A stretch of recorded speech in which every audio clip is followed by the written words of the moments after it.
రంగాపురం అనే పల్లెటూరు అది. ఎప్పుడూ ఆ ఊరిలో అందరూ సంతోషంతో, బంధుత్వంతో పిలుచుకునే వాళ్ళే ఎక్కువ. కానీ ఇప్పుడు అక్కడ ఒక్కొక్కరు ఎటువంటి పిలుపు అనేది లేకుండా ఎవరింట్లో వాళ్ళు బిక్కుబిక్కుమంటూ బ్రతకడానికి కారణం లేకపోలేదు. కారణం ఆ ఊరిలో ఉండే జమీందారుల కుటుంబం.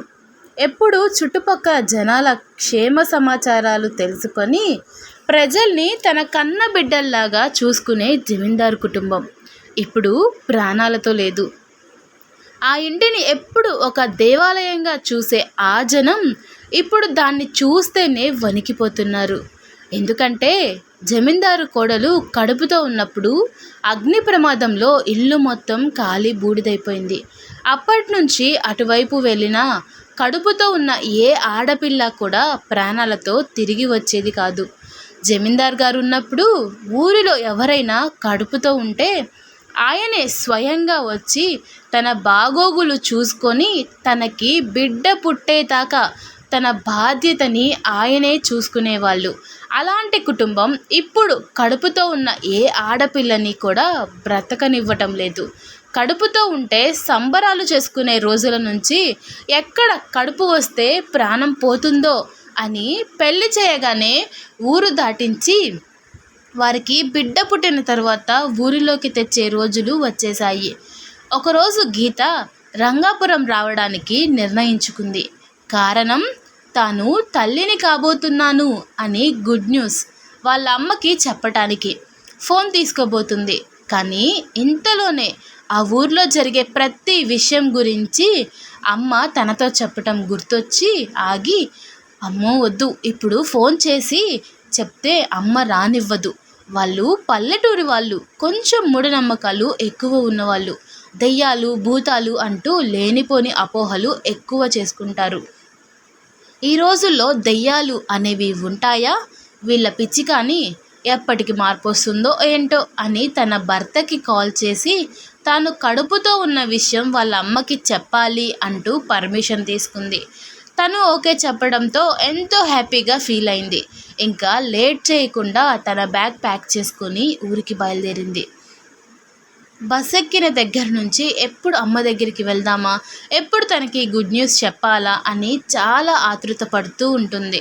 విండోలో నుంచి బయట చల్లటి గాలి పీలుస్తూ తన చిన్నప్పటి విషయాలు గుర్తు చేసుకుంటూ, తను చిన్నప్పటి నుంచి బయట చదవటం వల్ల తన ఊర్లో జమీందారు గారి గురించి కథలు కథలుగా వినడం, అర్ధాంతరంగా వాళ్ళ ఫ్యామిలీ చనిపోవటం, వాళ్ళు దెయ్యాలయ్యారని మళ్ళీ వాళ్ళ గురించి రూమర్స్ రావడం వల్ల ఒక్కసారైనా ఆ జమీందారు బంగ్లా చూడాలి అనే ఆశ కలిగింది. ఇలా ఆలోచిస్తూ ఉండగానే ఊరు రానే వచ్చింది. డ్రైవర్ రామాపురంలో దిగేవారు ఎవరైనా ఉంటే దిగేసేయండి అని అన్న డ్రైవర్ మాటలకి ఈ లోకంలోకి వచ్చి హ్యాపీగా బ్యాగ్ తీసుకొని కిందకి దిగుతుంది. బస్సు దిగి ఒక 5 నిమిషాల నడక మాత్రమే కదా, దీనికోసం ఆటో ఎందుకులే అనుకొని నడుస్తూ వెళ్తున్న గీత జమీందారు గారి ఇంటి నుంచి వెళ్తుంది. జమీందారు గారి ఇల్లు రాగానే ఆ ఇంటిని అంతే చూస్తూ, అబ్బా ఎంత అందంగా ఉంది, ఈ ఇంటిని దెయ్యాల బంగ్లా చేసేశారు ఈ ఊరి వాళ్ళు, అసలు ఏ కాలంలో ఉన్నారో ఏంటో, ఇక్కడే ఉంటా కదా కొన్ని రోజులు, తప్పకుండా ఈ ఇంట్లోకి వెళ్ళి చూడాలి, లోపల ఎంత బాగుంటుందో, బయటే ఇంత అందంగా ఉంటే లోపల ఇంకెంత బాగుంటుందో అనుకుంటూ వెళ్తూ ఉంటుంది. అప్పుడే తనని 2 కళ్ళు కోపంతో చూస్తున్న విషయం గీత గమనించి ఉండదు. గమనిస్తే తను ఊరి లోపలికి వెళ్ళేది కాదు, తిరిగి తన ఊరు వెళ్ళేది. విధి ఎంత విచిత్రమైందో, చావు కోసం మనంతట మనమే వచ్చి ఇరుక్కునేలా చేస్తుంది. వెళ్తున్న గీతనే చూస్తూ కోపంతో, కడుపుతో ఉన్న నీ ఆనందాన్ని నేను చూసి తట్టుకోలేకపోతున్నా, వెళ్ళవే వెళ్ళు, నీ ఆనందం ఎక్కువసేపు ఉండదు అనుకుంటూ ఆ కిటికీ తలుపు ఒక్కసారిగా మూసుకుపోతుంది. వాళ్ళ అమ్మ పద్మజ గారి ఇల్లు రాగానే అమ్మ అంటూ లోపలికి వెళ్ళిన కూతుర్ని చూసి ఆనందంతో, నా బంగారు తల్లి ఎన్ని రోజులైందిరా నిన్ను చూసి అనుకొని సంతోషంతో హత్తుకునేలోపే ఏదో గుర్తొచ్చిందానిలా, గీత నీకు ఎన్నిసార్లు చెప్పాలి బిడ్డ పుట్టినాకే ఈ ఊర్లోకి అడుగు పెట్టాలి అని అరుస్తుంది. గీత ముఖం బాధగా పెట్టి అప్పటికి పద్దుగారు కూడా బాధతో సారీ అమ్మా, ఊర్లో పరిస్థితులు తెలుసు కదా, ఏదైనా ఉంటే ఫోన్ చేసి మాట్లాడొచ్చు కదా అంటూ ప్రేమగా చెప్తారు. దానికి గీత, అమ్మా నీకొక గుడ్ న్యూస్ చెప్పి నీ కళ్ళలో ఆనందం చూడ్డానికి ఇంత దూరం వచ్చాను అని చెప్తుంది. కూతురు ఏం చెప్తుందా అని చూస్తూ, ఏంటి తల్లి చెప్పు అంటూ ఉండగానే, అమ్మ నువ్వు అమ్మమ్మవయ్యావు అని చెప్తుంది. అంతే, లోపల సంతోషంగా ఉన్న పైకి లేచి కూతురు చెంప పగలగొట్టి, ఈ పరిస్థితుల్లో నువ్వు ఇక్కడికి వచ్చావా, అయినా బుద్ధుందా, కడుపుతో ఉన్న వాళ్ళు ఇక్కడ ప్రాణాలతో ఉండరు అని తెలిసి కూడా వచ్చావా అంటూ అరుస్తారు. అమ్మా సారీ అమ్మా, తప్పు చేశాను, నన్ను క్షమించు, ఇప్పుడే బయలుదేరుతా అంటూ టికెట్ బుక్ చేసుకుంటుండగా, అమ్మా ఈరోజు టికెట్ లేదు, ఎర్లీ మార్నింగ్ ఉంది, బుక్ చేస్తున్నా అని చెప్పి బుక్ చేసుకొని వెళ్ళి తన గదిలో విశ్రాంతి తీసుకుంటుంది. ఆ రాత్రి గీత గదిలో పడుకున్నా నిద్ర రాలేదు. తన తల్లి మాటలు, ఆ ఊరికి ఎందుకు వచ్చావు, కడుపుతో ఉన్న వాళ్ళు ఈ ఊరి దగ్గరికి రారు అని తెలుసుగా అన్న మాటలు గీత చెవుల్లో మళ్ళీ మళ్ళీ వినిపించాయి. గాలి ఒక్కసారిగా బలంగా వీచింది. కిటికీ దడదడలాడింది. ఆమె దడుచుకొని లేచింది. తనకు అనిపించింది ఎవరో బయట నిలబడి తనని గమనిస్తున్నట్టుగా. దడదడలాడే గుండెతో కిటికీ వైపు నడిచింది. మసక వెలుతురులో 2 కళ్ళు ఆమెనే నేరుగా చూస్తున్నట్టు అనిపించాయి. ఆ కళ్ళల్లో కోపం. గీత ఒక్క క్షణం కేక వేసేలోపే ఆ రూపం చీకటిలో కలిసిపోయింది. గీత చెమటల్లో తడిసిపోయింది. తనకు తోచింది ఇదంతా భయమే, ఊహలే అని. కానీ తన కడుపు వైపు చెయ్యి వేసుకొని నిదానంగా చెప్పుకుంది, నేను నిన్ను రక్షిస్తాను బంగారం, ఎలాంటి శాపం మనకి ఏమీ చేయలేదు అని. తలుపు దగ్గర ఒక చిన్న శబ్దం, ఎవరో నడిచినట్టు. గీత అడుగు వేయబోతే తలుపు తనంతట తానే కిర్ అంటూ కొద్దిగా తెరుచుకుంది. అంతే, గదిలో చల్లని గాలి దూసుకువచ్చింది. ఆ గాలి మధ్యలో ఎక్కడో దూరంగా ఒక మధురమైన కానీ భయంకరమైన నవ్వు.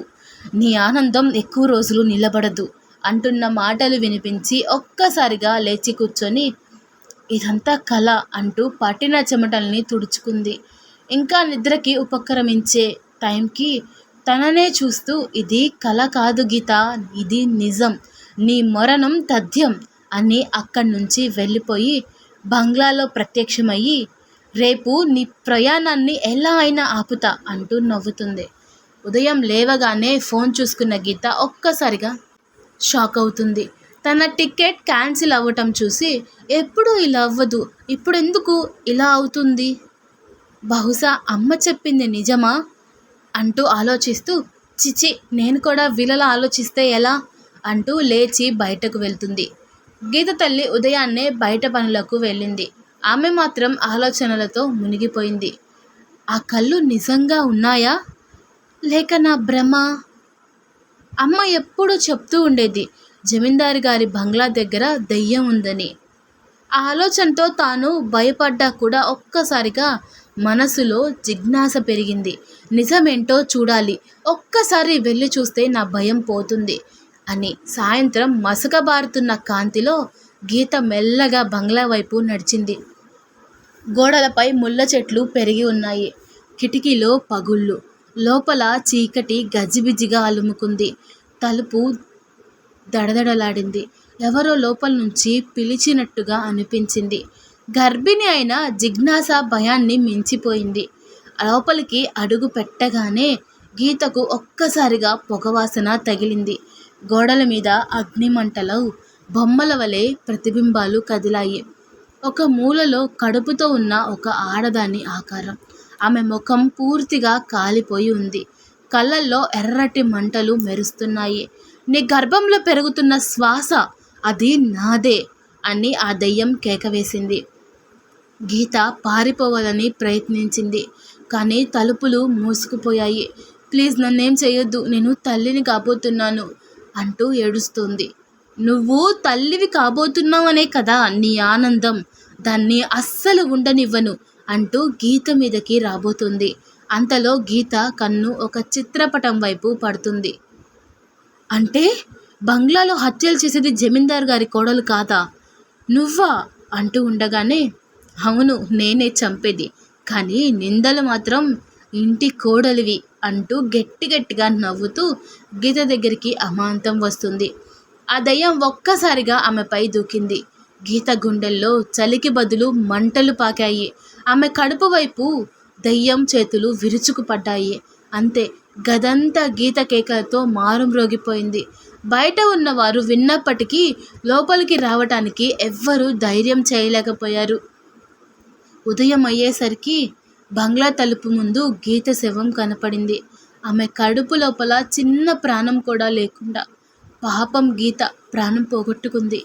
తల్లి చెప్పిన మాట వింటే ఇప్పుడు తను తన బిడ్డ క్షేమంగా ఉండేవారు. గీత ఎవరినో చూసి జమీందారి గారి కోడలు కాదు కదా హత్యలు చేసేది అని చెప్పింది కదా. మరి ఎవరు ఆ హత్యలు చేసేది?